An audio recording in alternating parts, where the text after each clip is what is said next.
तो कैसे हैं आप सब? आशा होंगे आप लोग ठीक होंगे, मस्त होंगे, तंदुरुस्त होंगे। आज हम लेके आए हैं वास्तविक संख्या का वन शॉट, जो कि इसी वीडियो में पूरा क्लियर कर देंगे, इसे खत्म कर देंगे। ठीक है, चलिए देखिए। चैप्टर का नाम है रियल नंबर यानी कि वास्तविक संख्या। अब वास्तविक संख्या होता क्या है, क्या चीज है, इसके बारे में थोड़ा सा जिक्र करेंगे, लेकिन इसके जस्ट थोड़ा सा पीछे आएंगे, यानी कि 9th क्लास में आएंगे। आपको 9th क्लास में पढ़ा होगा कुछ नंबर के बारे में।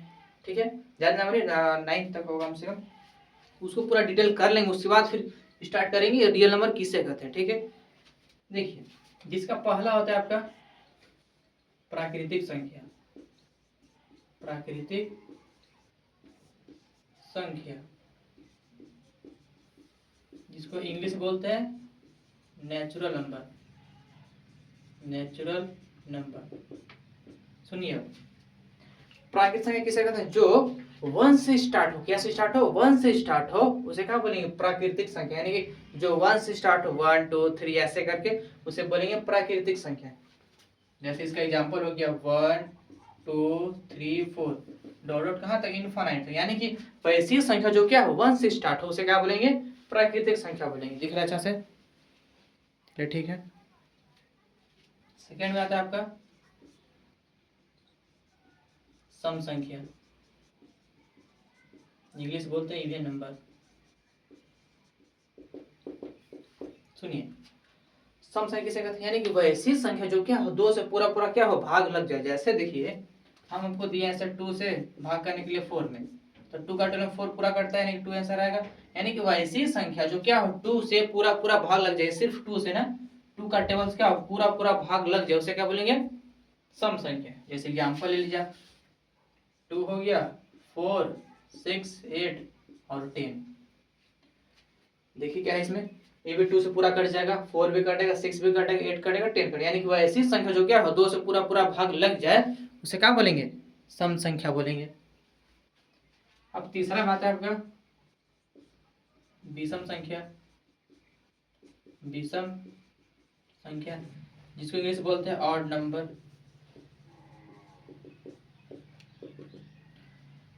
यहाँ सुनिए, अगर जो 2 से पूरा पूरा कट जा रहा है, उसे तो बोलते सम संख्या। लेकिन जो 2 से पूरा पूरा न कटे, उसे क्या बोलेंगे? विषम संख्या। यानी कि वैसी संख्या जो क्या हो, 2 से पूरा पूरा भाग न लगे, उसे क्या बोलेंगे? विषम संख्या। जैसे एग्जांपल हो गया 3 5 7 9 11, और भी डॉट डॉट कहाँ तक? इनफाइनाइट तक। ठीक है, यानी कि वैसी संख्या जो क्या हो, 2 से पूरा पूरा भाग न लगे। देखिए इधर, 2 का टोटल 3 नहीं आएगा, 5 भी नहीं आएगा, 7 भी नहीं, पूरा नहीं कट रहा है। यानी कि वैसी संख्या जो क्या हो, 2 से पूरा पूरा भाग न लगे, उसे क्या बोलेंगे? विषम संख्या। ठीक है, अब आपका था फोर्थ में पूर्णांक, जिसको इंग्लिश बोलते हैं इंटीजर। सुनिए, अगर कोई संख्या माइनस से ही स्टार्ट हो, क्या से? माइनस। जैसे -2 हो गया, -1 0 1 2 3, यानी कि माइनस से स्टार्ट हो, जीरो को भी लेकर ना। ठीक है, माइनस से स्टार्ट हो, जीरो के लेते कहाँ चल जाए? पॉजिटिव में चल जाए, उसे क्या बोलेंगे? पूर्णांक। देखिए जैसे जैसे हो गया -2 -1 0 1 2 3 डॉट डॉट कहाँ तक? इनफाइनाइट। यानी कि वैसी संख्या जो क्या हो, माइनस से स्टार्ट हो, माइनस से स्टार्ट हो, कहाँ जाए? पॉजिटिव हो जाए, उसे क्या बोलेंगे? पूर्णांक। दिख रहा है अच्छा से? चलिए ठीक दिख रहा है।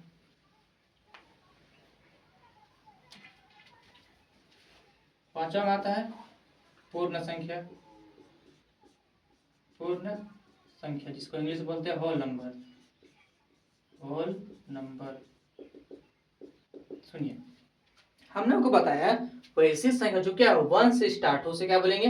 प्राकृतिक संख्या बोलेंगे। ठीक है, लिखा जो 0 से स्टार्ट हो, जिसे क्या बोलेंगे? उसे बोलेंगे पूर्ण संख्या। यानी कि वैसी संख्या जो क्या हो, 0 से स्टार्ट हो, उसे क्या बोलेंगे? पूर्ण संख्या, यानी कि होल नंबर। ठीक है, आइए समझ में देना आपको। दिख रहा है अच्छा वीडियो? चलिए ठीक दिख रहा है। मिनट का देखिए, दिख रहा है नीचे? देखिए नीचे दिख रहा है अच्छा से? चलिए एक और हो जाएगा, और ऊपर भी तो है जगह। अब आता है छठा में अभाज्य संख्या। अभाज्य संख्या, जिसको इंग्लिश में बोलते हैं शायद प्राइम नंबर। Prime number. देखिए अभाज्य संख्या कुछ नाम से लग रहा होगा। जैसे अगर हम बोल देंगे आपको इस 4 है, ठीक है, 4 का आप गुणनखंड कीजिए, गुणनखंड करने का मतलब इसका तोड़िए इसको, यानी कि 2 इंटू 3 टूटेगा, ठीक, एक और टूटेगा, 2 इंटू 2 टूटेगा, लेकिन नहीं 2 2 टूटेगा, और एक 4 इंटू 1 टूटेगा, इसका 2 ही टूटेगा इसमें। यानी कि वैसी संख्या जो क्या हो सिर्फ और सिर्फ स्वयं से ही टूटे। जैसे एग्जांपल देखिए यहाँ पर लिखा हुआ 3, अगर हम 3 को तोड़ेंगे तो कैसे टूटेगा, सिर्फ एक 3 होगा, एक 1 सिर्फ होगा, सिर्फ इस तो नहीं होगा ना।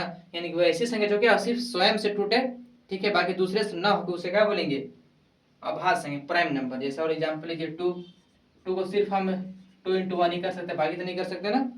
जैसे हो गया आपका 5, 5 को भी नहीं कर सकते, लेकिन जैसे अगर 6 लेंगे ना, 6 को कर सकते, कैसे देखिए तो 2 इंटू 3 कर सकते हैं, या फिर 6 इंटू 1 कर सकते हैं। देखिए इसमें ना, इसमें 2 हो जा रहा है, ठीक है। लेकिन ऐसी संख्या जो क्या हो सिर्फ और सिर्फ 1 से हो, ठीक है, उसे क्या बोलेंगे, अभाज्य संख्या। दिख रहा है अच्छा से।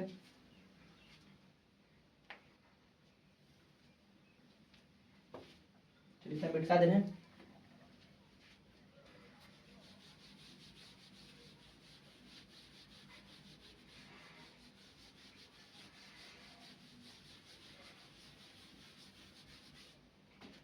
सेवन में आता है आपका भाज्य संख्या, भाज्य संख्या जिसको इंग्लिश बोलते हैं कंपोजिट नंबर, कंपोजिट नंबर।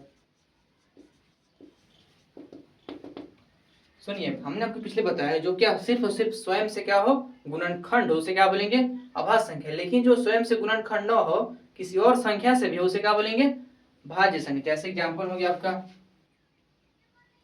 4 हो गया, 4 को देखिए ऐसे लिखते हैं ना, 2 इंटू 2 लिख सकते हैं, और 4 इंटू 1, यानी कि वह ऐसी संख्या जो क्या हो 2 या 2 से अधिक क्या उसका गुणनखंड हो, उसे क्या बोलेंगे, भाज्य संख्या। जैसे देखिए 4 का 2 या 2 से अधिक गुणनखंड हो रहा है, देखिए तो एक 2 से हो रहा है, एक 4 इंटू 1 हो रहा है, यानी कि वह ऐसी संख्या जो क्या हो 2 या 2 से अधिक गुणनखंड, उसे क्या बोलेंगे, भाज्य संख्या।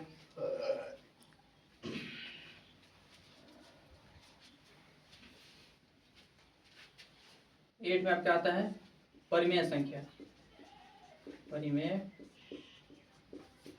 संख्या जिसको इंग्लिश बोलते हैं रैशनल नंबर, रैशनल नंबर। अब सुनिए परिमेय संख्या, यानी कि वैसी संख्या जो क्या है पी बाई क्यू के फॉर्म में होनी चाहिए। पी बाई क्यू का मतलब देखिए यहाँ पर, जैसे लिखे 2/3, इसको पी मानिए और इसको क्यू मानिए, यानी कि वैसी संख्या जो क्या पी बाई क्यू के फॉर्म में होना चाहिए उसे क्या बोलेंगे, परिमेय संख्या। जैसे इसमें देखिए, इसमें होना चाहिए क्यू तो जीरो नहीं होना चाहिए, कहीं अगर देखिए क्यू जीरो कर देंगे कुछ मतलब नहीं होगा, नॉट डिफाइंड हो जाएगा। और इसमें जो पी और क्यू क्या होना चाहिए, पूर्णांक होना चाहिए, ठीक है, पूर्णांक, तो उसे क्या बोलेंगे, परिमेय संख्या। एग्जांपल है कि 2/3 हो गया, 1/2 हो गया, 6/2 हो गया, ऐसे करके जितना भी पी बाई क्यू के फॉर्म में नंबर बन सके ना उसे क्या बोलेंगे, परिमेय संख्या। दिख रहा है अच्छा से, चलिए ठीक दिख रहा है। देखिए वीडियो बार बार बंद हो जाए ना, जिसके कारण से हमें बार बार देखना पड़ता है। चलिए यहाँ तक ठीक है आपको।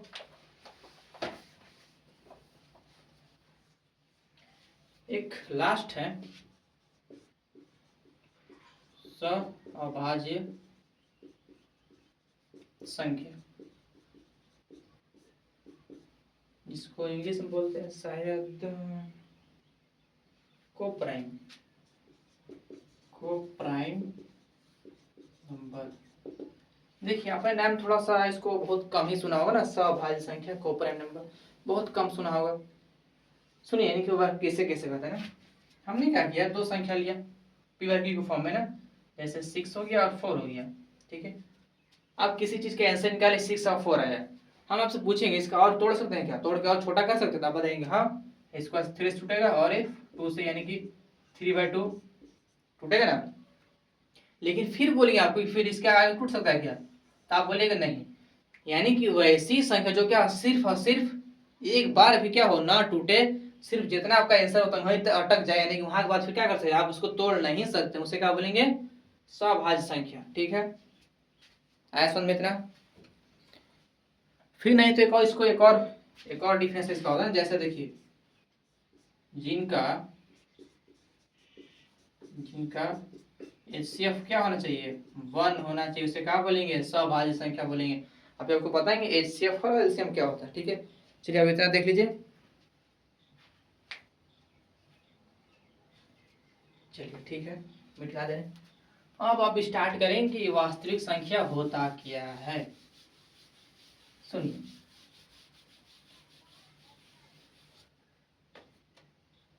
वास्तविक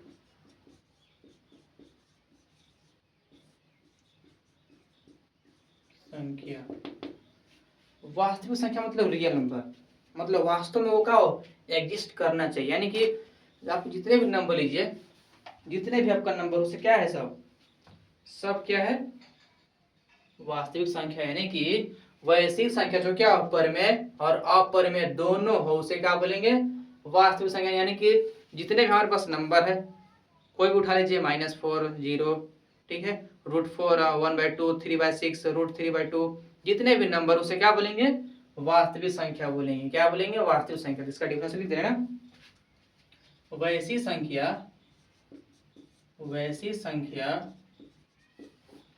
जो परिमेय, परिमेय और अपरिमेय दोनों हो उसे क्या बोलेंगे, वास्तविक संख्या बोलेंगे, ठीक है। चलिए इतना एक बार देख लीजिए।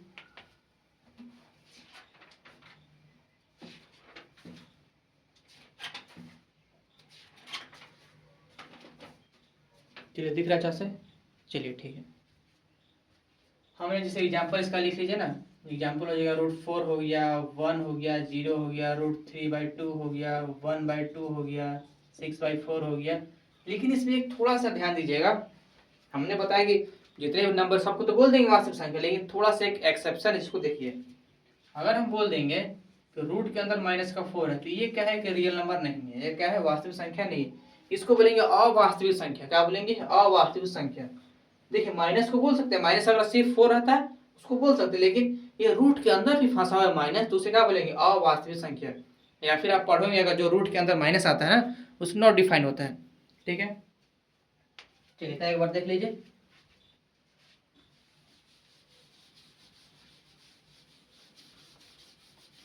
चलिए आपको पता चल गया वास्तविक संख्या किसे कहते हैं। यानी कि जितने भी दुनिया में नंबर एग्जिस्ट करते हैं, सिर्फ √-4 छोड़कर, ठीक ना, जितने भी नंबर उसे क्या बोलेंगे, वास्तविक संख्या बोलेंगे, ठीक ना। थोड़ा सा इंक डाल लेते हैं ना, थोड़ा कम दिख रहा है, थोड़ा सा बस समय दीजिएगा, थोड़ा सा। हमने क्या बताया आपको, रियल नंबर, यानी कि वास्तविक संख्या किसे कहते हैं, जितने भी नंबर एग्जिस्ट करते हैं आपको वो सब क्या है, कि रियल नंबर ही है, ठीक ना। बस खाली रूट के अंदर -4 या फिर -2 ये सब को छोड़कर, क्योंकि आपको पता है जो रूट के अंदर माइनस आएगा क्या हो जाएगा, नॉट डिफाइंड हो जाएगा, वो तो एग्जिस्ट नहीं करेगा ना। बाकी जितने भी नंबर क्या है आपका, सब वास्तविक संख्या है, ठीक है। अब देखिए सेकेंड टॉपिक आता है आपका एलसीएम और एचसीएफ। अब ये दो क्या है, इसके बारे में थोड़ा सा जिक्र करेंगे। दिख रहा है ना, वीडियो नहीं बंद हुआ है, चलिए ठीक है। सुनिए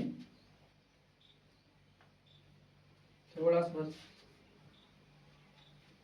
अब हम देखिए यहाँ पर सिर्फ टॉपिक है आपका एचसीएफ एंड एलसीएम।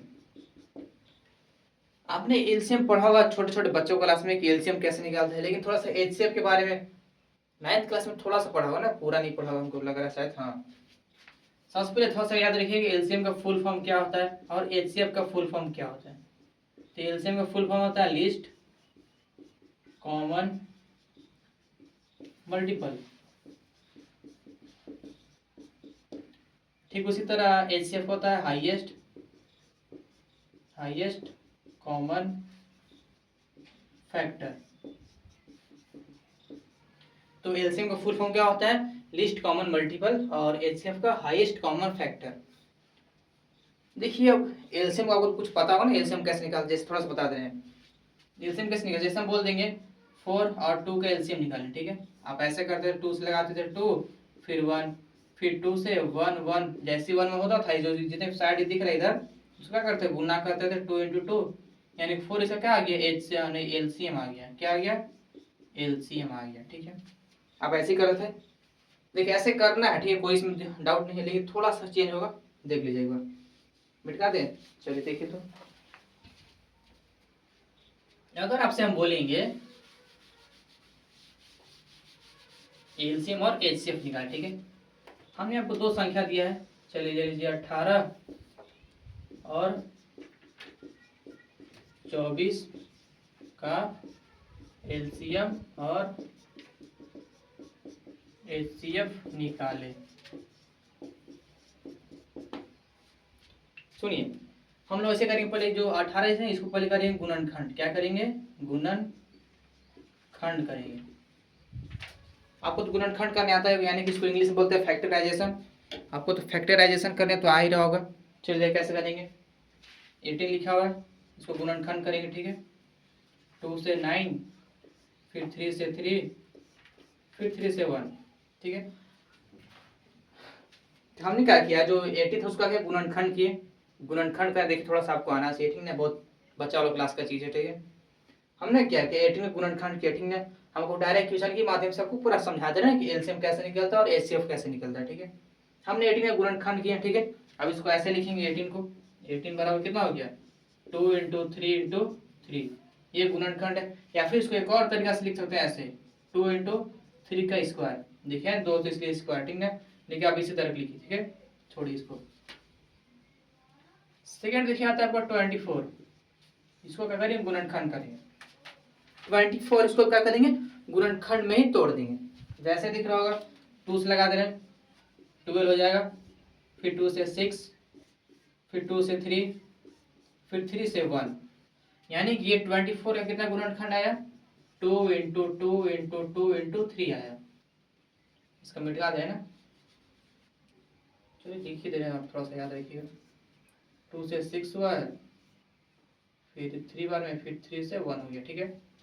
हमने क्या किया, हमसे पूछ रहा था क्वेश्चन कि एलसीएम और एचसीएफ निकाल किसका 18 और 24 का। तो हमने फर्स्ट स्टेप क्या किया, जो 18 और 24 दोनों का किया गुणनखंड करके ऐसे लिख लिया, ठीक। सेकेंड स्टेप आता है एचसीएफ, फिर एलसीएफ दोनों निकालें, ठीक है।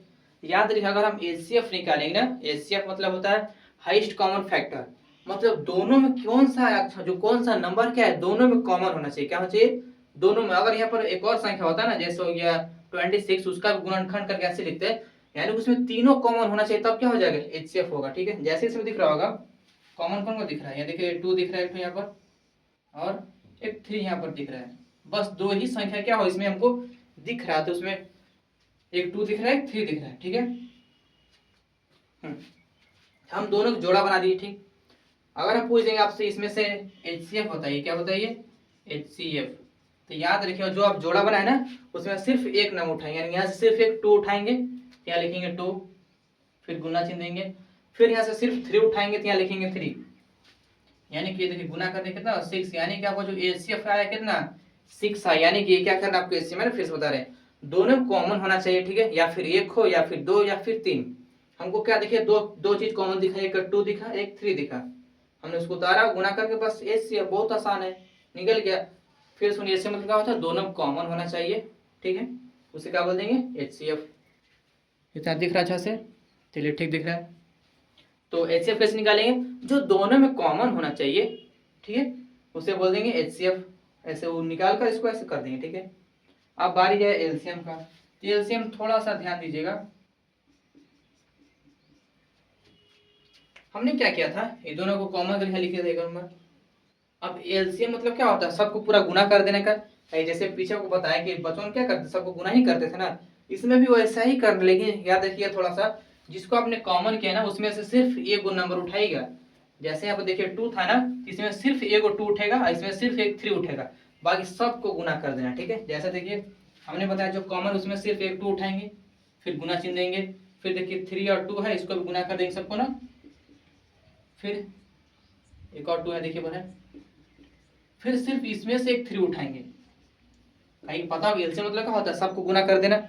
हमने क्या किया जिसमें से कॉमन हुआ था ना उसमें सिर्फ एक नंबर उठाए, यानी कि सिर्फ 2 उठाए यहाँ पे लिख दिए, इसमें सिर्फ 3 उठाए यहाँ पे लिख दिए, ठीक है।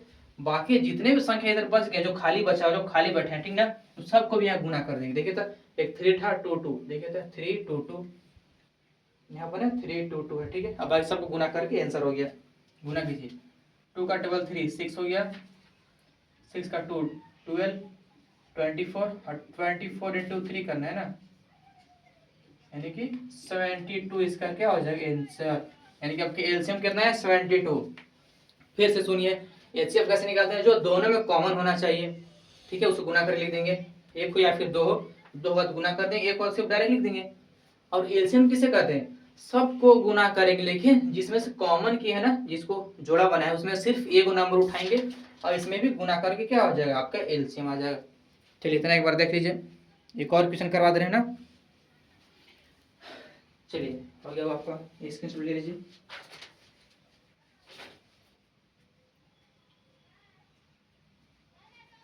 चलिए ठीक है, देखिए आपको एनसीईआरटी में सबसे पहले दिया होगा आपको अभाज्य गुणनखंड ही कीजिए। जैसे हमने आपको बताई इधर कि आपको डायरेक्ट एचसीएफ और एलसीएम में ही ले गए, लेकिन इससे जस्ट पहले आपको पढ़ना था गुणनखंड, कि जैसे आपको बोल देंगे कि 18 गुणनखंड कीजिए तो आप नहीं कर पाइए। देखिए तो 2 से 9 हो गया और 3 से 3, फिर 3 से 1, यानी इसका गुणनखंड क्या आया 18 का 2 इंटू 3 इंटू 3 बराबर में 2 इंटू 3 का स्क्वायर, जो लिखेंगे क्या हो गया गुणनखंड हो गया। बस आप जब एनसीईआरटी निकालिएगा तो इसका 1.1 में ही दिखेगा, बोलेगा आपको किस कितना का गुणनखंड कीजिए ऐसे करके, ठीक है, बस ऐसे करके इसका आंसर हो गया। देखिए गुणनखंड बहुत बचौल चीज है, इसलिए ना उसको थोड़ा सा स्किप कर दिया, डायरेक्ट पार कर दिया, ठीक ना। बाकी तो आप कर लीजिएगा, इसका गुणनखंड करना कोई बड़ी बात नहीं है, ठीक है। लेकिन थोड़ा सा एक चीज याद रखिएगा, जब भी गुणनखंड का ना तो अभाज्य संख्या में ही होता है। क्या होता है, अभाज्य संख्या में ही होता है। जैसे देखिए यहाँ जो 2 आया है ये भी क्या एक अभाज्य संख्या, जो 3 आया ये भी क्या एक अभाज्य संख्या ही है। आप थोड़ा सा ध्यान दीजिए, अगर बोल देगा आपको ना क्वेश्चन पूछेगा कि अभाज्य गुणनखंड द्वारा क्या करे, इसको क्या करे गुणनखंड कीजिए, इसमें आप थोड़ा ध्यान दीजिएगा ना कि वैसी संख्या को आप लीजिए जो क्या हो अभाज्य संख्या होना चाहिए। जैसे एग्जाम्पल और लीजिए 28, इसको गुणनखंड करेंगे तो 2 से प्लस स्टार्ट करेंगे, 2 पता है आपको अभाज्य संख्या है, तो कितना हो जाएगा यहाँ पर 1 और 4 14 हो जाएगा, फिर 2 से स्टार्ट करेंगे 7, फिर हो जाएगा 7 का 1, यानी कि 28 है ना। 28 के गुणनखंड कितना है 2 इंटू 2 इंटू 7, इसको ऐसे लिख देते हैं 2 का स्क्वायर इंटू 7। यहाँ पर दिख रहा है जो 2 आया ये भी क्या है अभाज्य गुणनखंड ही है, अभाज्य गुणनखंड, अभाज्य संख्या है ना, थोड़ा गुणनखंड ये भी अभाज्य संख्या है और 7 भी अभाज्य संख्या, ठीक ना। अब थोड़ा सा ध्यान दीजिएगा नंबर पर, अगर आपको बोल दिया गुणनखंड करने के लिए ना, तो आपको ये भी बोलेगा कि अभाज्य संख्या से ही थोड़ा सा गुणनखंड कीजिए, ठीक है। आप कितना करना आ जाएगा देख लीजिए एक बार। चलिए ठीक है, चलिए एक और करवा देना गुणनखंड वाले क्वेश्चन।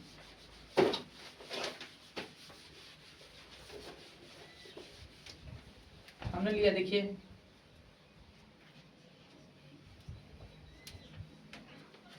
112, हम बोले आपको जो 112 उसका क्या कीजिए अभाज्य गुणनखंड कीजिए, अभाज्य गुणनखंड कीजिए, क्या कीजिए अभाज्य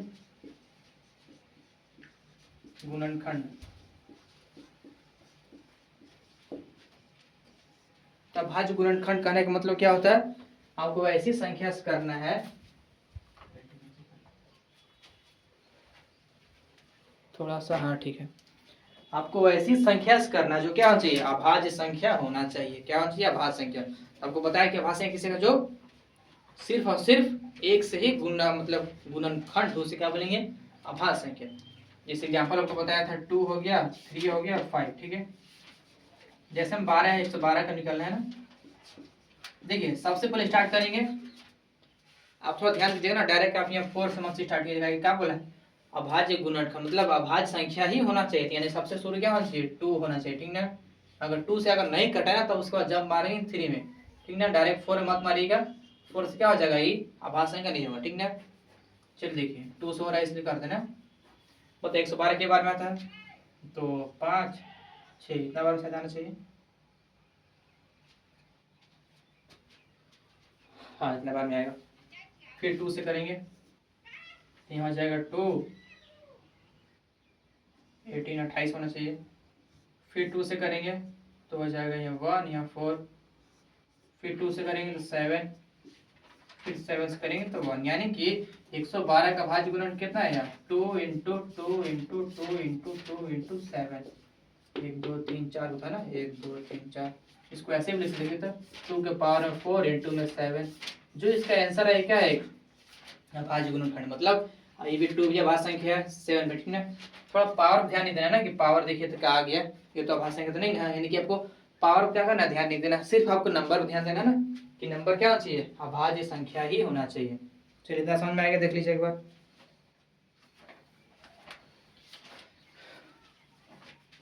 अब आते हैं एलसीएम और एचसीएफ पर, ठीक है, थोड़ा सा स्किप हो गया था चैप्टर,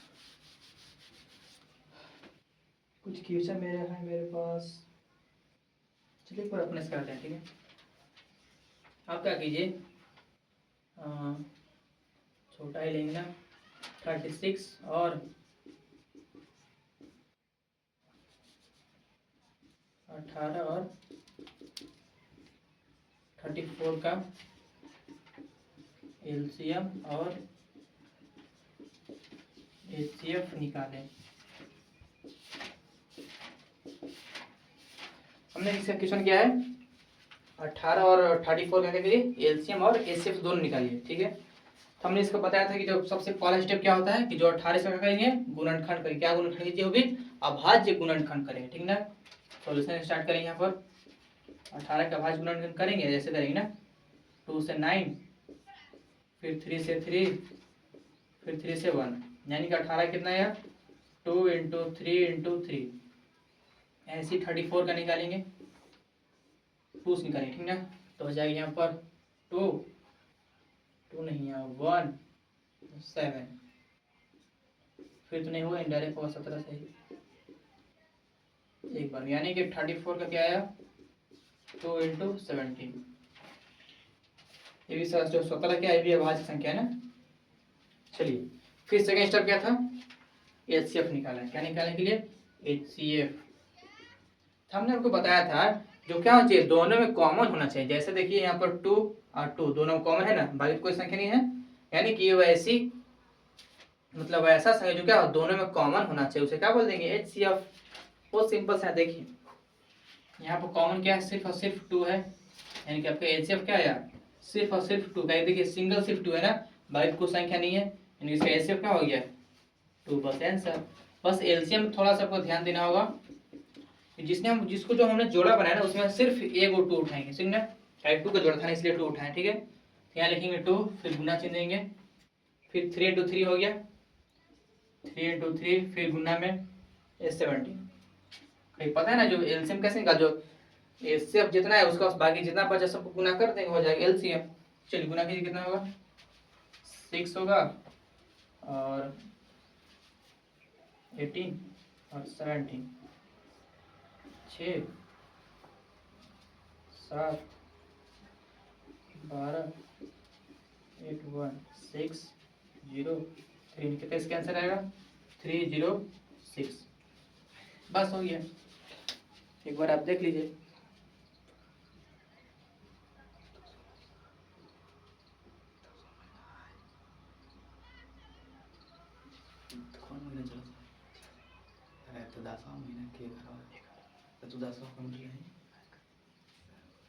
चलिए यहाँ तक आपको समझ में आ गया। अब थोड़ा ध्यान दीजिए, अगर आपको बोल देगा कि एचसीएफ ए और बी का कुछ भी दे दिया, ठीक है, कुछ भी दिया है, या फिर एलसीएम ए इंटू बी का कुछ भी दिया हुआ है, हमसे पूछ देगा इसका ए, दादी मांगा था तू कहता तू कि रथिया के देखा बोलते नहीं, या फिर आपको दे देगा ए बी, क्या बोलेगा, फाइंड करने के लिए, क्या बोलेगा, ए और बी फाइंड करने के लिए।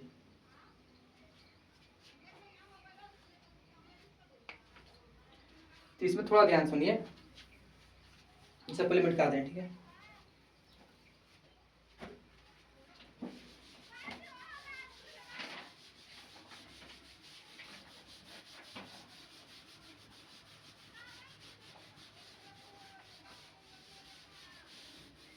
इसका फॉर्मूला होता है किन्हीं दो धनात्मक पूर्णांक ए और बी के लिए क्या होता है देखिए तो HCF ए इंटू बी कोई तो आया था गुना में आ जाएगा LCM ए इंटू बी किसके बराबर आता है ए इंटू बी के बराबर होता है। ठीक है,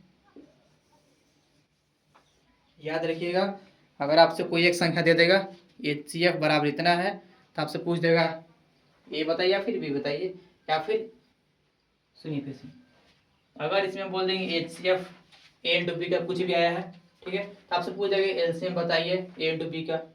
ठीक है, ऐसे कुछ आएगा क्वेश्चन ना। चलिए एक बार देख लीजिए। चलिए मेरे पास एक क्वेश्चन है, इसका आपको समझ में आ गया। ठीक, चलिए तो मिटा दे इसको, ऊपर वाला छोड़ दें ना। चलिए देखिए एक क्वेश्चन मेरे पास है।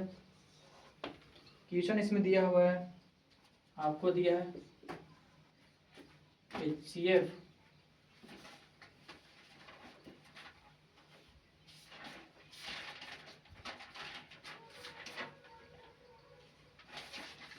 फोर 306 और 657 का आपको 9 दिया है। ठीक है, और दिया है उसमें, तो आपसे पूछ क्या रहा है कि ज्ञात करें LCM किसका 306 और 657 का क्या होगा।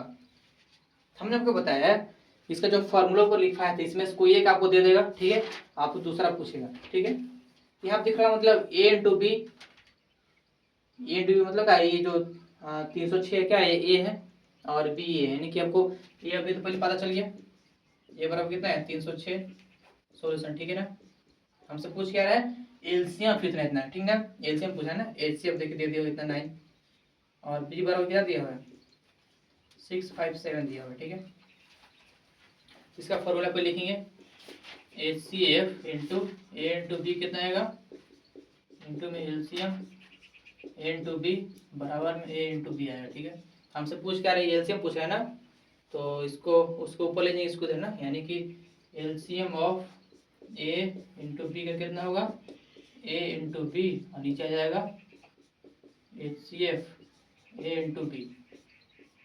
यहाँ से ए इंटू बी कितना है देखिए तो 306 इंटू में 657 है, इधर देखिए HCF कितना ए इंटू बी कितना दिया देखिए तो 9 दिया हुआ है। बस इसको सॉल्व कर लीजिए।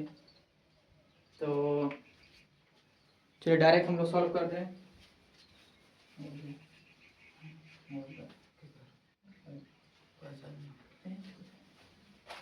चलिए देखिए कुछ कट रहा है तो काट दीजिए। 306 है 2 से हो कितना 12105 से 10,3 से 153 3 से लगाते हैं एक बार में 3 0 ये तो इसको काट दीजिए 102 में और इसको काटिए 3 से।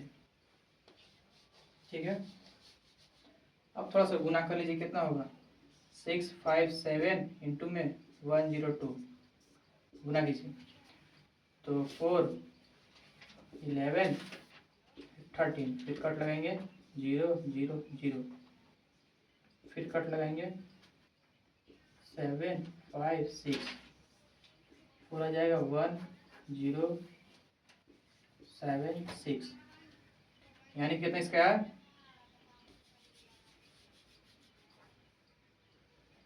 ऊपर जितना है और नीचे आएगा कितना 3।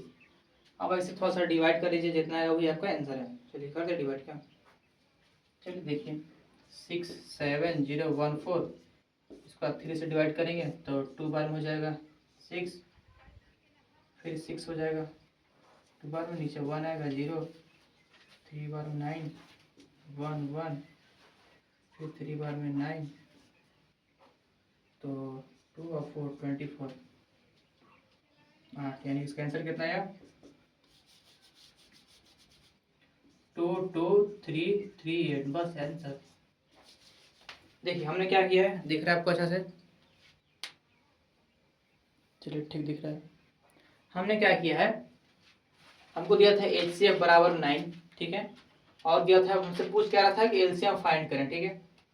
जब HCF दे दिया हमको तो हमने आपको जस्ट ऊपर इसका फार्मूला बताया कि अगर HCF इंटू बी इंटू में एलसीएम बराबर ऐसे कुछ दिया होगा तो इस फार्मूला का करेंगे, यूज करेंगे। इसका फार्मूला क्या है, HCF इंटू बी का क्या है, फिर गुना में एलसीएम इतना इतना बराबर क्या आता है, ए इंटू बी ही आता है, ठीक है ना। इस फार्मूला का आपको अगर प्रूफ करना है ना, हम बता रहे कैसे प्रूफ कीजिएगा। आप कोई दो संख्या लीजिएगा, हम इसको प्रूफ बता रहे हैं, ठीक है, बस इसको देख लीजिए एक बार। तो आपको पता होगा ए इंटू बी यानी कि ये संख्या क्या है 306 है और बी कितना दिया 657 दिया हुआ है, लिख दिया, ठीक है। तो हमको फार्मूला पता था एलसीएम कितना है तो क्या होगा ए इंटू बी के बराबर होता है। हमसे पूछ क्या रहा था, एलसीएम पूछ रहा था, ठीक है, एलसीएम पूछ रहा था। तो हम लोग एलसीएम पूछ रहा था, जो इसको ऊपर भेजे इसको इधर लाए, कुछ इस प्रकार हो गया। फिर इसको ऐसे ऐसे किया, फिर काटे और फिर गुना करके इसका जो इतना है 2233 है, ठीक है, इसका आंसर है, ठीक है। अब चलिए इसका कुछ प्रूफ बता दे रहे हैं, थोड़ा सा देख लीजिए। ऐसे तो प्रूफ आपका कुछ काम नहीं है, देख लीजिए।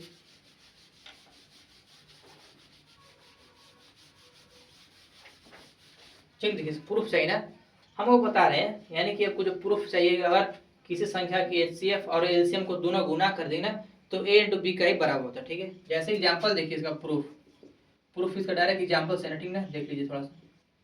हमने ए बराबर मान लिया 4 और बी बराबर मान लिया 6। इसका पहले गुणनखंड करेंगे 4 का तो आएगा 2 इंटू 2 आएगा, ऐसे 6 का करेंगे तो 2 इंटू 3 आएगा। तो इसका देखिए कॉमन ये आ गया ना, यानी कि HCF कितना इसका आया 2 आया, ठीक है, और एलसीएम कितना आ जाएगा इसका 2 इंटू 3 इंटू सिर्फ यहाँ से 2 आएगा, 3 6 6 12, ठीक है। यानी कि देखिए HCF 2 आया, एलसीएम 12 आया, तो इस फॉर्मूला पर रखेंगे, ठीक है। HCF कितना है आपका देखिए 2 है ना, तो यहाँ लिखेंगे 2 इंटू में एलसीएम कितना आया 12 इंटू कितना है ए इंटू बी बराबर है ना, तो 12 गुना 24 होता है ना, ठीक, इतना आ गया। अब ए इंटू गुना कीजिए ए इंटू बी को, एक कितना देखे तो 4 है और बी 6 है, ये तो 24 है, यानी कि फार्मूला क्या हो गया प्रूफ, ठीक है। चलिए देख लीजिए इतना एक बार, दिख रहा है ना आपको अच्छा से? चलिए ठीक दिख रहा है। देखिए आपको एलसीएम और एचसीएफ फाइंड करें तो आ गया, ठीक है।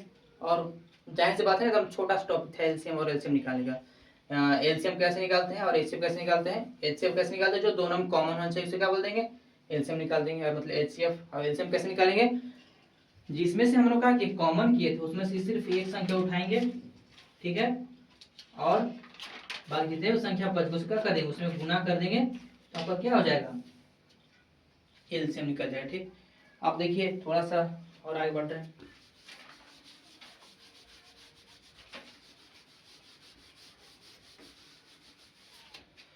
हमने आपको दिया देखिए तो आपकी तीनों दी है, जैसे मेरे पास क्वेश्चन कुछ सेटिंग है 18 है 24 और 26 का क्या कीजिए, 26 का एलसीएम और एचसीएफ ज्ञात करें, ठीक है। आपको दिख रहा होगा इसमें आपकी ना तीन संख्या, एक 18 गया 24 एक 26 है, तीन संख्या आ गई इसमें। इसके जस्ट पीछे क्या बताया था, दो संख्या के, बस इसमें भी वैसे ही करना है, सब का क्या करेंगे गुणनखंड करेंगे। आपकी ना तीनों में देखेंगे, तीनों जो कॉमन है ना वही हमारा एचसीएफ होगा, ठीक है। चलिए करते हैं स्टार्ट, सॉल्यूशन करेंगे। 18 का गुणनखंड करेंगे 2 से हो जाएगा 9, फिर 3 से 3, फिर 3 से 1, यानी कि 18 कितना आया 2 इंटू 3 इंटू 3 आया। ऐसे 24 का भी निकालेंगे, 2 से 12 हो गया, फिर 2 से 6, फिर 2 से 3, फिर 3 से 1 हो गया, यानी कि 24 का कितना हुआ 2 इंटू 2 इंटू 2 इंटू 3 आया। ऐसे 26 का भी निकालेंगे, 2 से 1 3, फिर 13 से 1, यानी क्या 26 का आएगा कितना 2 इंटू 13 आएगा। सबका गुणनखंड निकालिए, फिर सेकंड स्टेप क्या होता है, एचसीएफ फाइंड करना, ठीक है। हमने को बताया था कि अगर सिर्फ दो संख्या रहा है तो उसमें क्या होना चाहिए, दोनों में कॉमन होना चाहिए, ठीक है। लेकिन देख रहे हो आपकी तीन संख्या दिख रहा है इसमें, यानी कि आपके तीनों में कॉमन होना चाहिए, उससे क्या उसमें हो जाएगा क्या आपका एचसीएफ हो जाएगा। जैसे यहाँ पर दिख रहा होगा टू, टू देखिए यहाँ भी टू है, यहाँ भी है, यहाँ भी है, यहाँ भी है टू। बाकी कोई संख्या तो नहीं दिख रहा है, नहीं देखिए आप 13 है ना, लेकिन आप देखिए सिर्फ दो में दिख रहा है, तीन, तीन दो में दिख रहा है ना। हमने को बताया था क्या होना चाहिए, तीनों में कॉमन होना चाहिए, ठीक है। क्या में तीनों में होना चाहिए कॉमन, तभी आपको बोलेंगे हाँ एचसीएफ क्या है ये आया। इसमें सिर्फ दो कॉमन, दोनों में कॉमन आ रहा है ना, तो इसको नहीं बोलेंगे, ठीक है। आपको तीनों में आना चाहिए तभी बताएंगे हाँ उसका एचसीएफ 2 आएगा, यानी कि इसका एचसीएफ कितना आएगा, 2 ही सिर्फ आएगा, सिर्फ और सिर्फ 2। क्यों आया, ताकि देखिए तीनों में सिर्फ दो ही कॉमन है, बाकी कोई नहीं है, ठीक है। अब एलसीएम कैसे निकालेंगे, एलसीएम कैसे निकालेंगे, जिसको हम लोग का क्या जोड़ा बनाया था उसमें सिर्फ एक 2 उठाएंगे, जैसे 2 उठ गया, बाकी सबको गुना कर दें। देखिए यहाँ अगर 2 3 है तो 3 × 3 हो गया, और यहाँ पे देखिए 2 2 3 है, 2 2 3 है, और नीचे का है 13 है। ये सब गुना कीजिए क्या हो जाएगा, कुछ आंसर आएगा, आप गुना कर लीजिएगा, ठीक है ना। ताकि पता है वन शॉट है, थोड़ा समय लग जाएगा बेसी, जो गुना कीजिएगा वही आपका क्या एलसीएम है, ठीक है। चलिए एक बार देख लीजिए,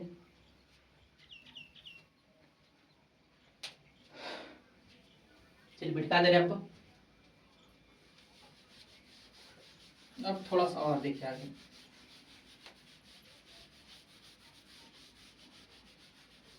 जैसे देख थोड़ा सा क्वेश्चन और चेंज होगा।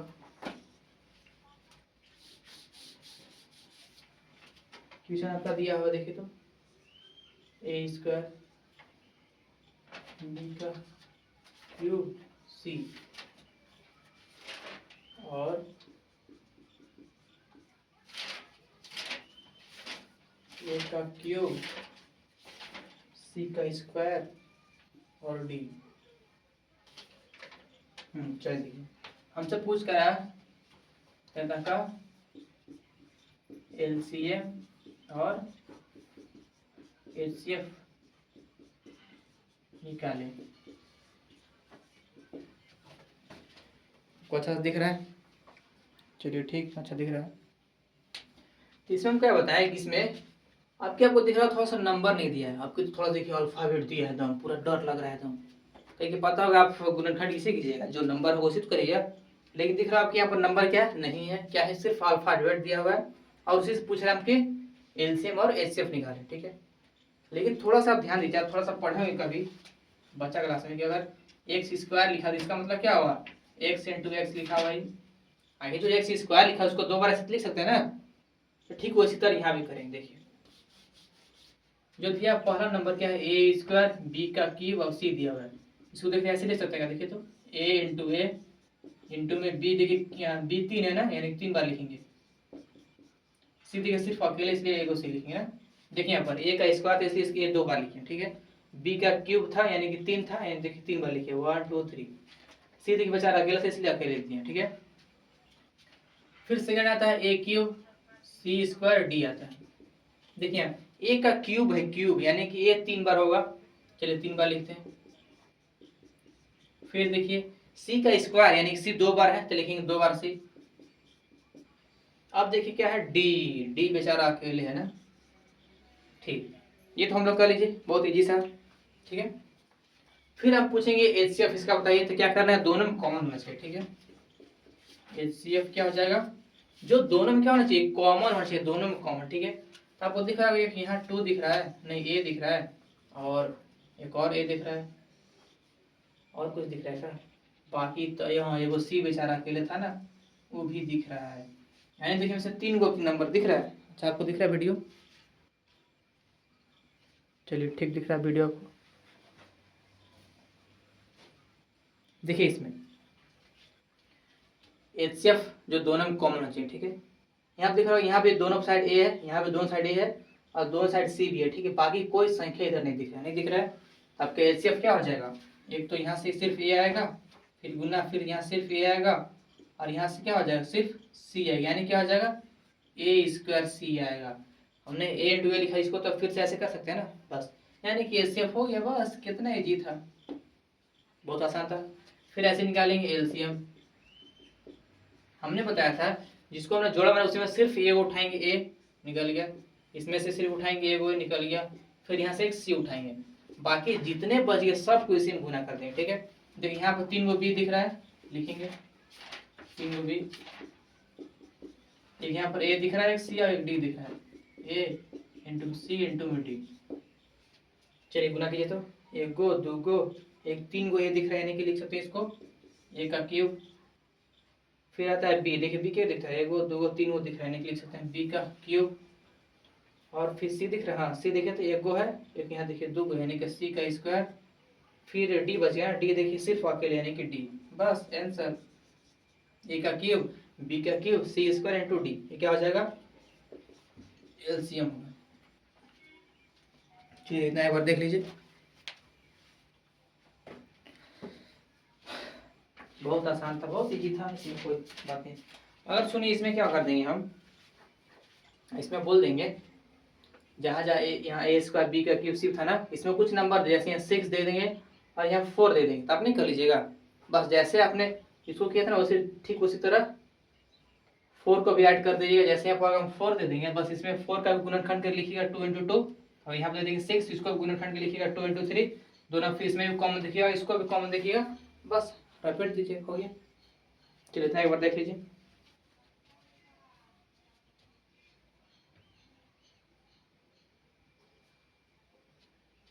चलिए ठीक है। अब थोड़ा सेकंड और क्वेश्चन देखिए,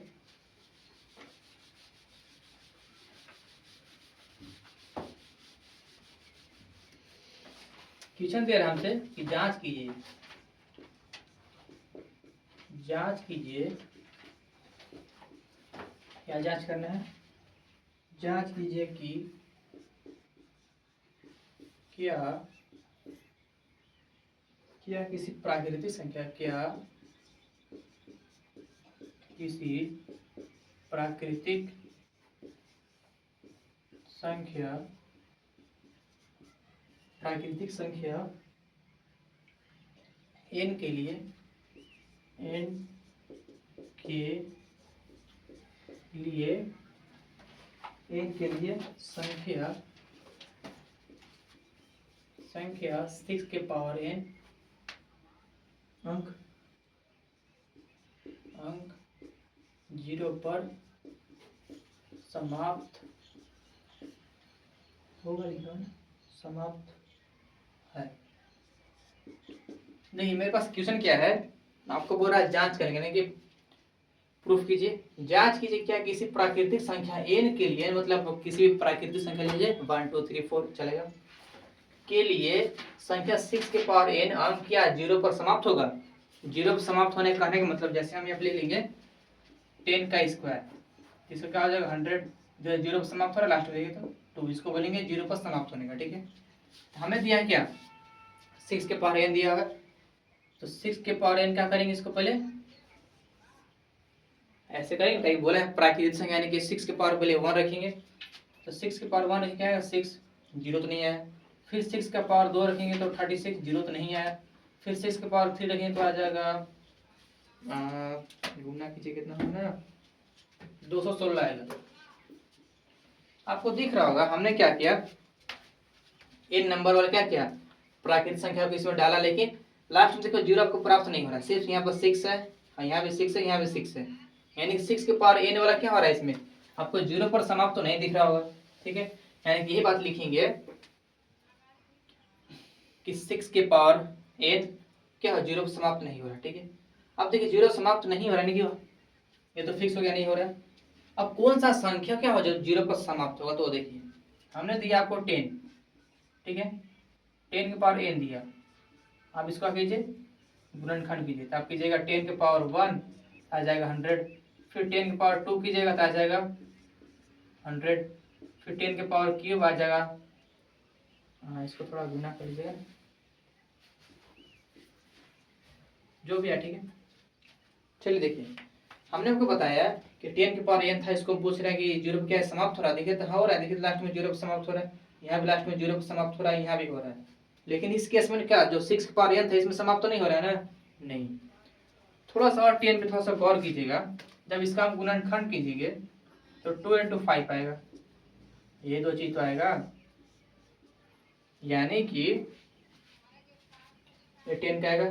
ठीक है, ऐसे अगर हम 20 का भी करेंगे, कहीं 20 को भी स्क्वायर करेंगे तो 0 पर भी समाप्त होगा। जब इसको गुणनखंड करेंगे कितना होगा, लाइन सीधी है। ठीक है, 10 का आएगा 2 इंटू 5, 20 का आएगा 2 इंटू 2 इंटू 5, ऐसे 30 का आएगा 2 इंटू 3 इंटू 5। हाँ चलिए देखिए, इसमें दिख रहा होगा अगर हम 10 जो संख्या है जो क्या जीरो पर समाप्त हो रहा, उसका अगर हम गुणनखंड करें तो इसमें दिख रहा होगा लास्ट में एक 5 और एक 2, ये दोनों तो प्रेजेंट हो ही रहा है।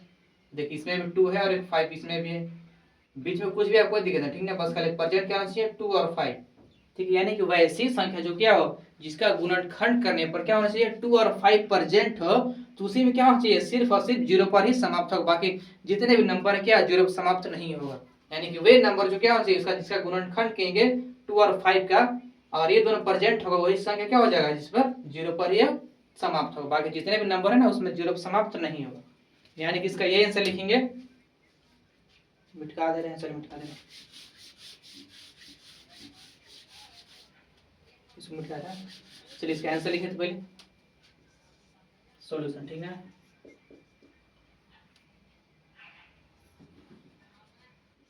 जब दो संख्या का गुणनखंड करने पर 2 और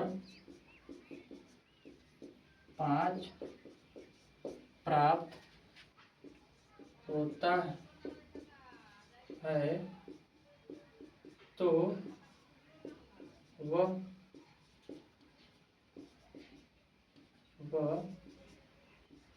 संख्या 0 पर समाप्त होता है, समाप्त होता है।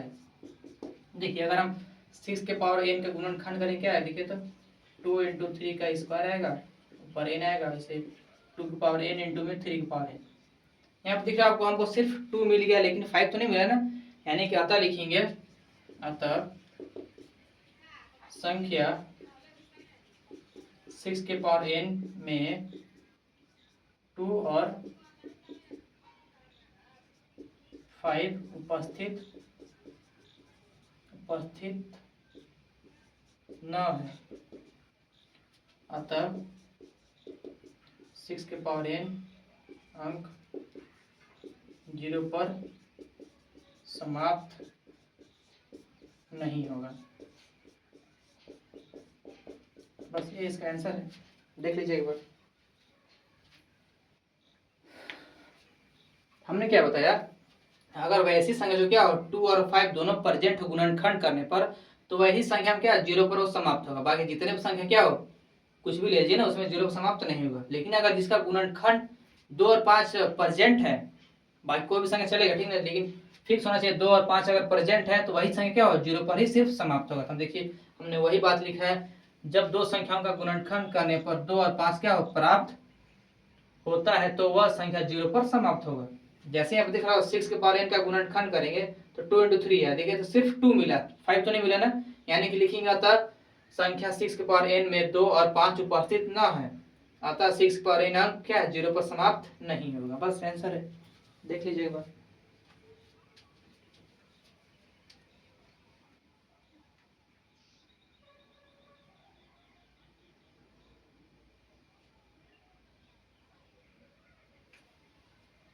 चलिए एक और क्वेश्चन है, थोड़ा ध्यान दीजिए इस पर।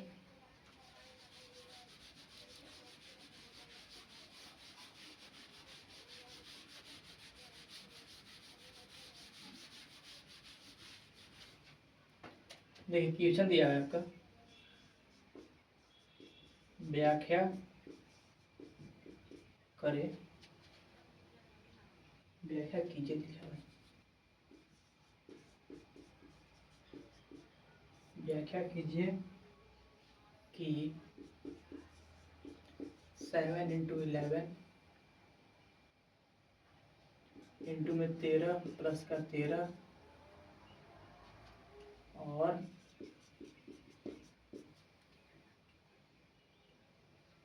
7 इंटू 6, 7 इंटू 6 इंटू 5 इंटू में 4 इंटू में 3 2 1 इंटू में 3 2 1 प्लस का 5 शायद है भाज्य संख्या क्यों है, क्यों है। चलिए क्वेश्चन क्या आपसे पूछ रहा है कि व्याख्या कीजिए, ठीक है, कि 7 इंटू 11 इंटू 13 प्लस 13 और 7 into 6 into 5 into 4 into 3 into 2 into 1 plus 5 क्या है, भाज्य संख्या क्यों है। हमसे पूछ रहा है कि भाज्य संख्या है क्यों। हमने को बताया कि भाज्य संख्या किसे कहते हैं, आपको बताया था, यानी क्या, सुन लीजिए फिर से एक बार। वैसी संख्या जो क्या हो, दो या दो से अधिक उसका होना चाहिए, गुणनखंड होना चाहिए, उसे क्या बोलेंगे, भाज्य संख्या। जैसे एग्जाम्पल फिर से एक बार देख लीजिए, जैसे हो गया 4 का क्या कर सकते हैं, 2 इंटू 2 और 4 इंटू 1, देखिए तो दो या दो से अधिक इसका क्या हो रहा है, गुणनखंड हो रहा है। लेकिन इसमें थोड़ा दिखाइए, थोड़ा ध्यान दीजिए, जो मेरे पास क्वेश्चन दिया हुआ है इसको पाठ माना है, इसको ये मान दे रहे हैं, इसको बी, ठीक है, दोनों पाठ अलग सॉल्व करेंगे। जो क्वेश्चन दिया सोल्यूशन स्टार्ट करें, ठीक ना। जो क्वेश्चन दिया 1 7 इंटू 11 इंटू 13 प्लस का 13, आपको दिख रहा होगा इसमें सिर्फ प्लस नहीं होता ना, सिर्फ अगर ऐसे गुना होगा ना तो आई की तो ऑलरेडी क्या है, भाज्य संख्या, लेकिन इसमें सिर्फ दिख रहा है प्लस है, जो प्लस दिख रहा है ये भाग रहा है, अगर ये हट जाएगा तो इसको हम बोल सकते हैं क्या है, दो या दो से अधिक इसका क्या हो रहा है, गुणनखंड हो रहा है, उसे बोलते हैं भाज्य संख्या। भाज्य संख्या डिफिनेशन नहीं होता, ठीक ना। लेकिन देखिए बस ये प्लस भाग रहा है 13, इसको थोड़ा सा व्यवस्था करेंगे। हमने क्या किया, जो 13 दिखे था प्लस के बाद यहाँ भी 13 है, यहाँ भी 13 है, इसको कॉमन ही कर लेते हैं, ठीक है।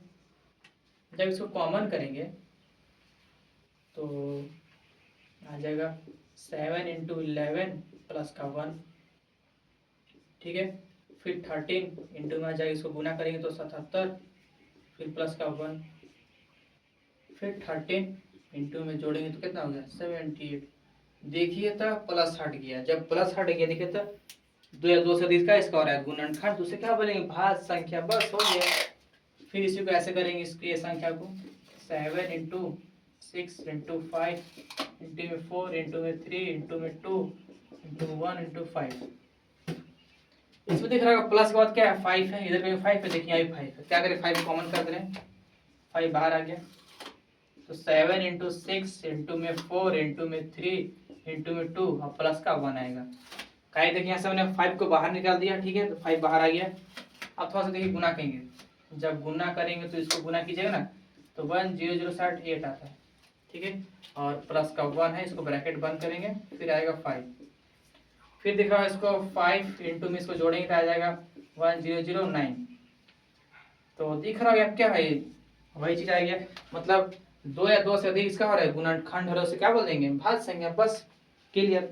तब इसमें लास्ट में लिखिएगा, अतः दो या दो से अधिक गुणनखंड प्राप्त होने पर उसे क्या कहेंगे, भाज्य संख्या कहेंगे।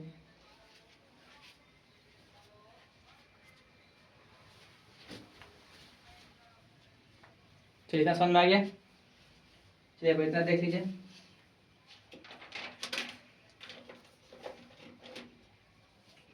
अब स्टार्ट करते हैं, थोड़ा सा कुछ प्रमेय है, यानी कि प्रूफ बोल सकते हैं उसको, थोड़ा सा है, उसके बाद भी आपका हो जाएगा लेक्चर खत्म, यानी कि जो वन शॉट था हमने स्टार्ट किया था वो अब खत्म होने वाला ही है।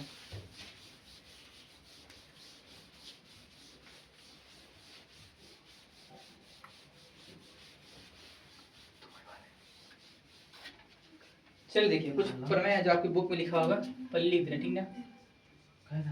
मान लिखा है ना, मान लीजिए कि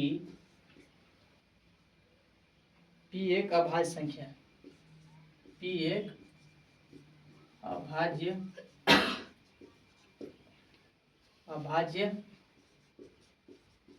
संख्या है, यदि p a स्क्वायर को विभाजित करता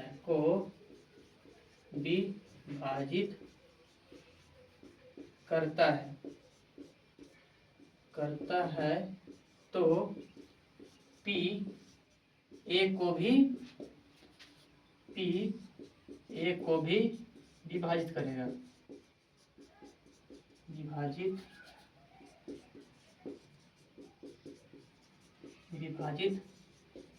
करेगा, जिसमें से आपका जो ए क्या है, ये आपका धनात्मक पूर्णांक है, धनात्मक पूर्णांक। सुनिए क्या लिखा हुआ है, सुनिए लिखा, मान लीजिए कि p एक अभाज्य संख्या है। p क्या है? एक अभाज्य संख्या, मतलब उसका सिर्फ स्वयं से ही उसका गुणनखंड होगा। यदि p a स्क्वायर से क्या है? विभाजित है। क्या है? p a स्क्वायर से विभाजित है, तो एक जाहिर सी बात है जो p क्या है? a से भी विभाजित होगा। जैसे देखिए एग्जांपल में a स्क्वायर p से भी, ये बोल रहे हैं, देखिए तो आप देखिए तो p a स्क्वायर से विभाजित है। देखिए तो अगर यहाँ पे एग्जांपल ले लेंगे, जो a का एक धनात्मक पूर्णांक है ना, तो चलिए ले 100 का स्क्वायर, नहीं 10 का स्क्वायर ले रहे हैं, 10 का स्क्वायर।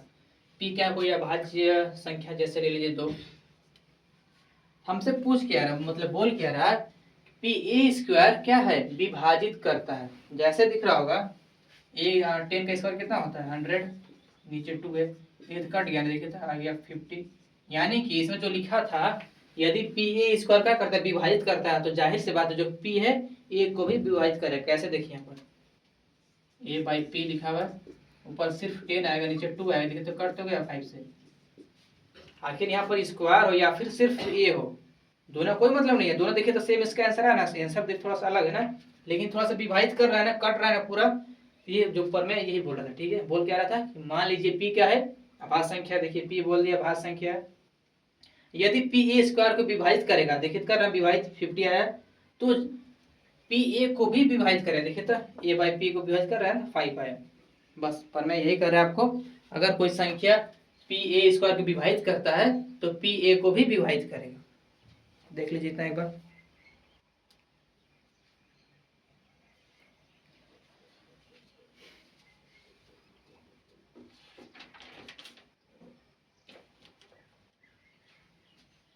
अब देखिए कुछ और टाइप के क्वेश्चन आएंगे।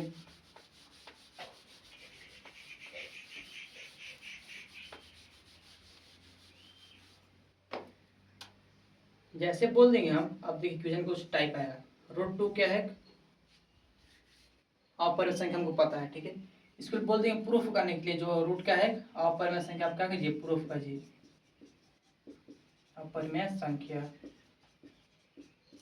ठीक है। या फिर बोल देगा 1 प्लस का √2, ये भी क्या, इसको प्रूफ कीजिए अपरिमेय संख्या। या फिर बोल देगा 2 प्लस का 4 √2, इसको बोल देगा अपरिमेय संख्या, कीजिए प्रूफ कीजिए। अब कुछ इस टाइप का ही क्वेश्चन क्या होगा, थोड़ा सा चलेगा। और बता दें जो ये सब इस टाइप का जो क्वेश्चन होता है ना, 10वीं क्लास में 100% चांस होता है 3 से या फिर 5 मार्क में आपसे पूछेगा ही पूछेगा बोर्ड एग्जाम में। इस पर थोड़ा सा ध्यान से देखिएगा। चलिए देखिए, मेरे पास एक क्वेश्चन दिया हुआ है, √2 एक अपरिमेय संख्या है। √2 क्या है? अपरिमेय संख्या है। हमसे प्रूफ करवाना चाहता है, जो रूट क्या है अपरिमेय संख्या, आप हमको प्रूफ करके बताइए। आपको पता है जो चीज प्रूफ होता है तो उसका जस्ट अपोजिट मान के हम लोग चलते हैं। यहाँ पे देखिए दिया हुआ है अपरिमेय, तो इसको हम लोग मान के चलेंगे ना कि जो √2 क्या है कि परिमेय संख्या। अगर हम जो माने वो अगर गलत हो जाएगा, तब जाहिर सी बात है जो संख्या क्या हो जाएगा? अपरिमेय हो जाएगा। जो हम लोग माने थे वो तो गलत हो गया, ठीक है। यानी कि उसका करेंगे हम लोग, मानेंगे, सोल्यूशन स्टार्ट करें ना, सोल्यूशन स्टार्ट करेंगे। हम लोग मानेंगे जो √2 का है, माना √2 एक परिमेय संख्या, परिमेय संख्या है। थोड़ा सा छोटा चलिए हो जाएगा। आपको पता है परिमेय संख्या किसे कहते हैं? जो p बाई क्यू फॉर्म होना चाहिए। यानी कि फिर से मानेंगे, माना जो √2 क्या है, √2 किसके बराबर है? p बाई क्यू के बराबर है। कहीं आपको देखिए परिमेय संख्या डिफिनेशन ही कहता है जो p बाई क्यू के फॉर्म में होना चाहिए उसे क्या बोलेंगे? परिमेय संख्या। तो देखिए √2 को हमने माने परिमेय संख्या, तो इसको ऐसे लिख सकते हैं क्या, p बाई क्यू के फॉर्म में, जिसमें से आपको पता ही होगा जो q क्या होना चाहिए? 0 नहीं होना चाहिए, और जो p और q क्या होना चाहिए? सभाज्य संख्या होनी चाहिए, सभाज्य। देखिए हमने आपको बताया सभाषाएं किसे कहते हैं, जो क्या होना चाहिए, जिनका HCF क्या होना चाहिए, 1 होना चाहिए, उसे क्या बोलेंगे, सभाज्य संख्या। या फिर एक और चीज, अगर जैसे लिखे हैं 2/3, इसको और नहीं तोड़ सकते ना, तो इसी को बोलेंगे सभाज्य संख्या। ठीक है, चलिए अब सुनिए, जब हमने मान लिया √2 क्या है, P/Q के फॉर्म में है, तो जब देखिए कुछ सॉल्व करेंगे इसको, यहाँ देखिए इधर कर देंगे, यानी कि Q बराबर Q√2 बराबर P आएगा। ठीक है, और यहाँ से Q बराबर क्या आ जाएगा, P/√2 आ जाएगा। ठीक है, देखिए थोड़ा सा हमें जो √2 क्या है हमको भाग रहा है ना, इसको कर देंगे वर्क कर देंगे, यानी कि स्क्वायर कर देंगे, वर्क करने पर यहाँ से आ जाएगा Q का स्क्वायर बराबर में P का स्क्वायर, नीचे आ जाएगा 2। इसको इक्वेशन मान लीजिए फर्स्ट। ठीक है, अब थोड़ा ध्यान दीजिए, अगर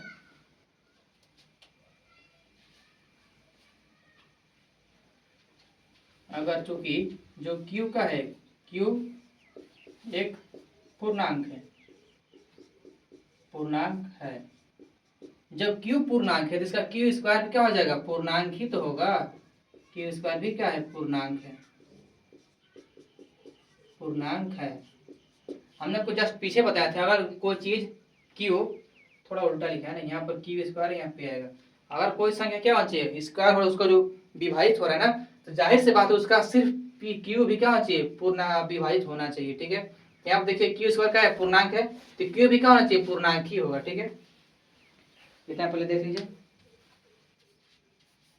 अब थोड़ा देखिए, फिर लिखिए, चूंकि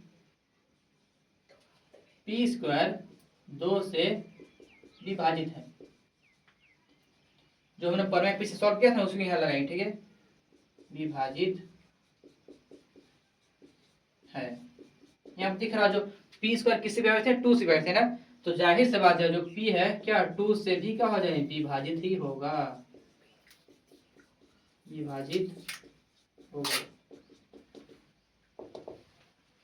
इस पर थोड़ा ध्यान दीजिए। हमने क्या बोला, अगर Q स्क्वायर का एक पूर्णांक है तो जाहिर सी बात है Q भी क्या होना चाहिए, एक पूर्णांक ही होना चाहिए। ठीक है, अब सेकंड सुनिए, यहाँ पर दिख रहा होगा P स्क्वायर 2 है, अगर P स्क्वायर 2 से विभाजित है, देखिए हो रहा है 2 से विभाजित हो रहा है, तो जाहिर सी बात है P भी क्या होना चाहिए, 2 से ही विभाजित होना चाहिए। ठीक है, इतना एक बार देख लीजिए। अब आगे सुनिए, हमने क्या किया,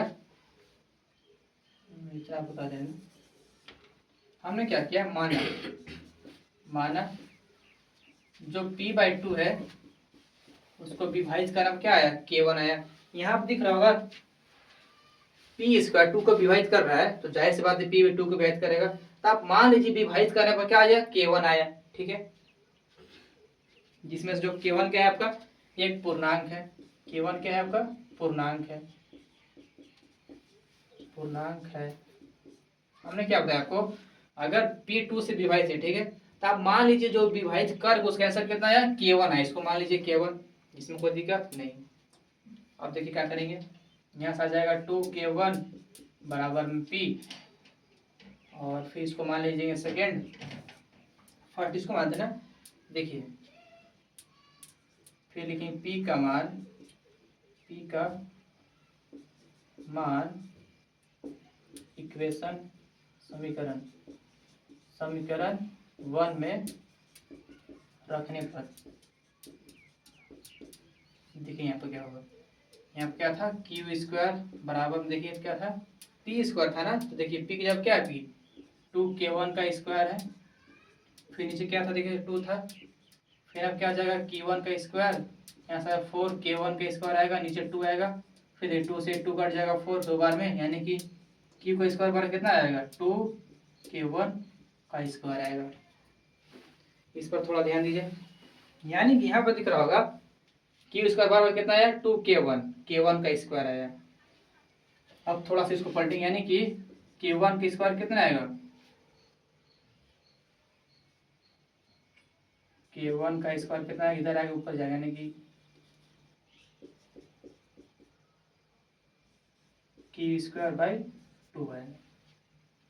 अब देखिए फिर से वही गाथा आएगा, अगर k1 स्क्वायर का एक पूर्णांक है तो जाहिर सी बात है k1 भी क्या होना चाहिए, पूर्णांक ही होगा। ठीक, फिर से वही लिखेंगे हम लोग, चूंकि k1 स्क्वायर का एक पूर्णांक है, पूर्णांक है। ठीक है, तो जाहिर सी बात है k1 भी क्या हो चाहिए, एक पूर्णांक ही होगा, पूर्णांक है।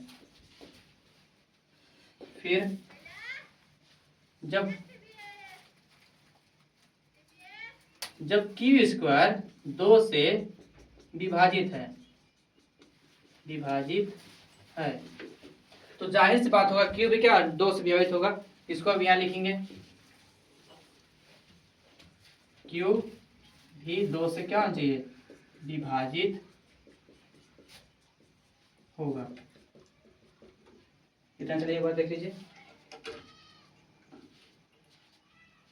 फिर आगे सुनिए, जब q 2 से विभाजित हुआ तो इसको फिर मान लेंगे, यानी कि जो k1 के इसका जो आंसर आया q/2 का, इसको मान लीजिए, माना जो q/2 का जो आंसर आया क्या चाहिए, आपकी k2 आ गया। क्या चाहिए, k2 आ गया, जिसमें फिर बता रहे हैं जो k2 का एक पूर्णांक है। फिर वही करेंगे। अब देखिए इसको उधर गुना करेंगे, यानी कि देखिए तो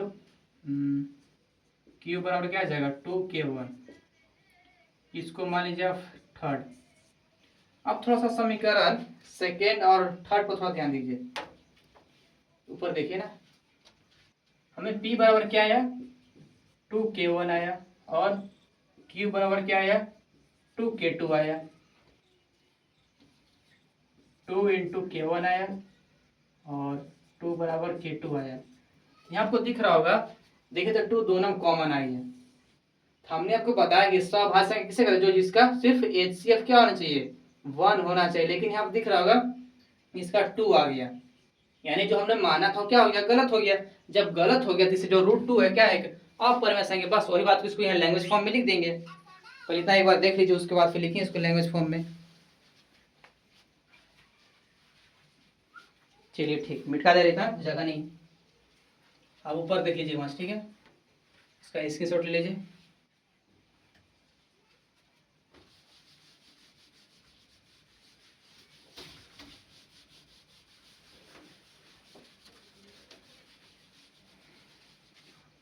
आप इसका लिखेंगे, इसका समीकरण 2 व 3 से हमें एक उभयनिष्ठ प्राप्त होता है। ठीक है, आप दिख रहा है उसमें 2 कॉमन आ रहा है दोनों साइड में। ठीक है, तो इसमें हम लिखेंगे, अतः p व q क्या है, सभाज्य संख्या नहीं है, सभाज्य संख्या नहीं है। इतना आपको दिख रहा है अच्छे से। जब p व q सभाज्य संख्या नहीं है तो अतः बता सकते हैं, अतः जो हमारी पूर्व कल्पना का है, पूर्व कल्पना गलत हो गया।